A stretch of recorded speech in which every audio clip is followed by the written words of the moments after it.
Hello children, good morning, namaskar. You are welcome to Gyanoday Basic Knowledge for Science classes for class 6. I am present for part 22 in the lesson of जीवों में जगत। तो आइए जीवों में जगत lesson में हम यह जानने का प्रयास करेंगे कि पौधों में तने का महत्व, कार्य एवं प्रकार की व्याख्या करें।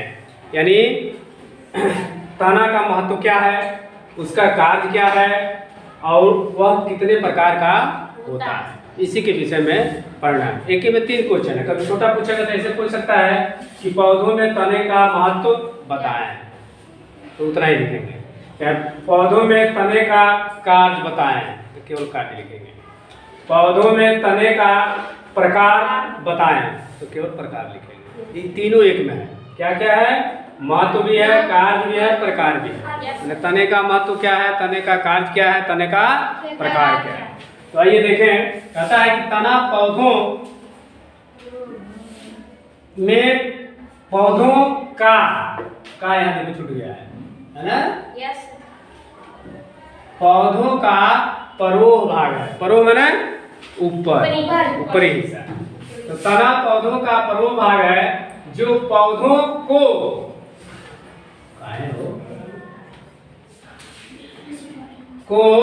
सुदृढ़ रूप से खड़ा रखने में मदद करता है। ठीक है ना? तना क्या है? पौधे का परोह भाग, यानी जमीन के ऊपर का हिस्सा है जो पौधों को खड़ा रहने में मदद करता है। ठीक है? इसे स्तंभ भी कहते हैं। क्या कहते हैं? स्तंभ भी कहते हैं। तने की गांठ जैसी रचना को पर्व संधि कहते हैं। तने में जो गांठ होती है, बताए थे ना, दिख रहा है ना गांठ, इसको क्या कहते हैं? पर्व संधि।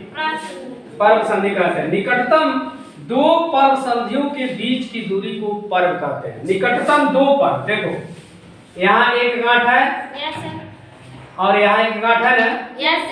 दोनों गांठ के बीच में देखो पर्व लिखा है कि नहीं लिखा है? यानी दोनों गांठ के बीच की दूरी को क्या कहते हैं? पर्व। ठीक है?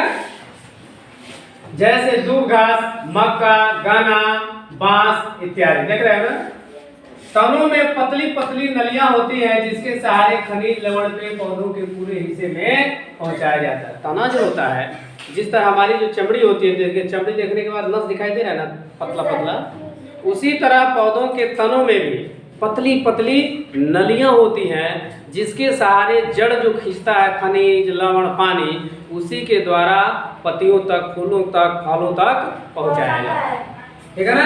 तो तनों में पतली पतली नलियां होती हैं जिसके सहारे खनिज लवण के पौधों के पूरे हिस्से में पहुंचाया जाता है। भोजन के स्थानांतरण का कार्य ताना द्वारा ही किया जाता है। जैसे भोजन पत्तियां बना दिया, पत्ती सूर्य के प्रकाश, कार्बन क्या नाम है, लवण और गैस की सूर्य की उपस्थिति में जो भोजन बन गया, तो उसको पहुंचाने का काम कौन करता है? तना करता है। तना के द्वारा ही पत्तियों तक, सभी पत्तियों तक, टहनियों तक, फूलों तक, पौधों तक पहुंचता है। ठीक है ना? तो समझ में आया कि पौधा तना क्या है? परोह भाग है जो मिट्टी के ऊपर होता है और पौधे को खड़ा रखने पे तना का ही मुख्य भूमिका है, मदद करता है। तने की गांठ जैसी संरचना होती है उसको पर्व संधि कहते हैं। और 2 गांठों के बीच की दूरी को क्या कहते हैं? पर्व कहते हैं। और तने के द्वारा ही पत्तियों द्वारा बने भोजन को पौधों के पूरे हिस्से में पहुंचाया जाता है। समझ आया? तो तना क्या है, तना का कार्य क्या है, तने कितने प्रकार के होते हैं बताया ना? गांठ, देखो ध्यान है, गांठ, पर्व संधि, पर्व। ठीक है ना? अब आए पौधों की पत्तियों की संरचना और कार्य की व्याख्या करें। अब पौधों की पत्तियां होती है, उसमें क्या क्या होता है?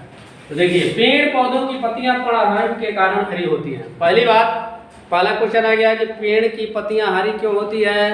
तो परागण हरित के कारण। तनों से लगी पत्ती के भाग को पर्णधार कहते हैं। देखो तना एक डंठल है ना? Yes sir. इससे लगा हुआ है ना? Yes sir. जहाँ लगा रहता है उसी को कहते हैं। ठीक है ना? Yes sir. और है पत्ती का चपटा भाग पर्णफलक कहलाता है। चपटा जो भाग होता है पतला, उसी को क्या कहते हैं? पर्णफलक कहते हैं। पर्णफलक और पर्णधार के बीच डंठल नुमे भाग को पर्णवृंत कहते हैं। देखो देख रहे हो ना? ये प्रणवृंत है। पत्ती और डंठल के बीच ये तना जो लगा रहता है इसी को क्या कहते हैं? प्रणवृंत कहते हैं। प्रणवृंत। गहरे हरे रंग से पत्तियां सौर ऊर्जा को ग्रहण करती है।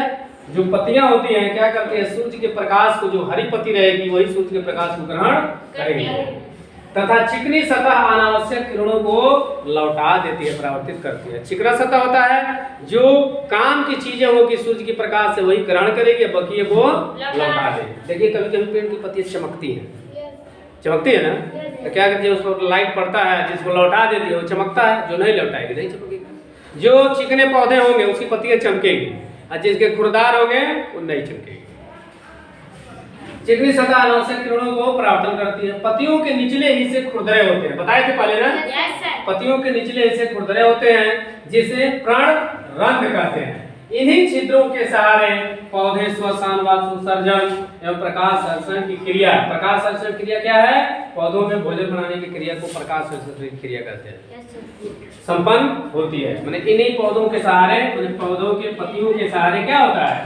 श्वसन, श्वसन माने सांस लेती है, वातुसर्जन लेती है छोड़ती है, लेती है छोड़ती है। प्रकाश संश्लेषण माने भोजन बनाने की क्रिया किसके द्वारा होता है? पत्तियों द्वारा। तो पत्तियों की निचली हिस्सा क्या होती है? खुरदरा। ऊपरी क्या होती है? खुरदरा होती है, उसमें छिद्र होता है, रोम रोम होता है, इसी को कहते हैं प्राणरंध्र। प्राणरंध्र के सहारे क्या करती है? श्वास लेती हैं, सांस छोड़ती हैं, देखती भी हैं, ठीक है ना? तो इस प्रकार आप पौधों में तने का महत्व, कार्य एवं प्रकार एवं पौधों की पत्तियों की संरचना एवं कार्य की व्याख्या के विषय में आसानी से बहुत ही इजी रूप में जान गए, समझ में आ भी गया होगा। तो आइए पूछने का काम किया जाए, देखा जाए कितने लोग बताते हैं कितने लोग नहीं बताते हैं, ठीक है? तो चलिए अब शुरू हो रहा है हमारा अगला प्रश्न, बताने का प्रयास करेंगे। पर्व किसे कहते हैं, कौन बताएगा? चलो बताओ। पौधों के दोनों गांठ के बीच के हिस्से को पर्व कहते हैं। प्रण, ठीक है बैठो। पर्व और ये इसको कहते हैं गांठ। दूसरा कोई बताओ, गांठ किसे कहेंगे? एक ही लड़की बताएगी, तुम लोग नहीं पढ़ते हो। चलो बताओ गांठ। हाँ बताओ। सजीव गांठ को पर्व संधि कहते हैं। चलो बैठो। और पौधों की पत्तियों की निचले हिस्सा चिकनी होती है कि खुरदरी होती है? उससे पौधे कौन सा काम करते हैं? देखते भी हैं। और चिकनी सतह का क्या काम है? ऊपरी सतह जो चिकना होता है उसका क्या काम है? खाली चमकना काम नहीं ना है। एक आदमी बोलो, बताओ। चिकना सतह, हाँ बोलो। अनावश्यक किरणों को वापस लौटाती है। हाँ, जो सूर्य से अनावश्यक किरणें आती है उसको लौटा देती है, ठीक है ना? अब आइए